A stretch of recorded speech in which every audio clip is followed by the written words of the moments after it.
কখনো কি ভেবেছেন পৃথিবীতে আপনি একা? পৃথিবীতে আপনার আপনজন বলতে কেউ নেই? ভাবেননি তো? আমি আপনাকে বুঝিয়ে দেব কিভাবে আপনি একা।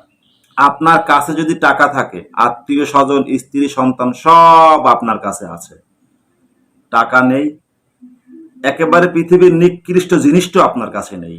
টাকা যদি আপনার থাকে, পৃথিবীর সবচাইতে মহামূল্যবান জিনিসটাও আপনার।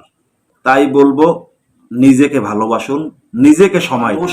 আপনার নীরবতাকে দুর্বলতা ভাবে, আপনার ভালো ব্যবহারের সুযোগ নেয়।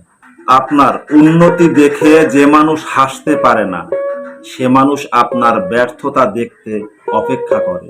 তাই সবার সামনে স্বপ্ন নয়, ফলাফলটা দেখ। সমাজে কিছু মানুষ আছে, কারো ভালো দেখলে ভালো বলতে কষ্ট হয়। আপনি এগিয়ে গেলে তারা পিছন থেকে টেনে ধরতে চায়। সবার আচরণে নয়, নিজের বিবেক আর ভালো কাজের উপর ভরসা রাখুন, আপনিও এগিয়ে যান। জীবনে 3 শ্রেণীর মানুষের কথা একেবারেই আমলে নেবেন না। নাম্বার 1, কথায় কথায় আপনাকে উপদেশ দিবে, কথা না শুনলে আপনাকে হেনস্থা করবে। নাম্বার 2, অদা দিয়ে অদা না রাখার মানুষগুলোর কথা শুনলেই আপনি যে কোনো সময় বিপদে পড়তে পারেন। নাম্বার 3, আপনাকে লোক দেখানো ভালোবাসে কিন্তু অন্তরে তার উল্টাটা।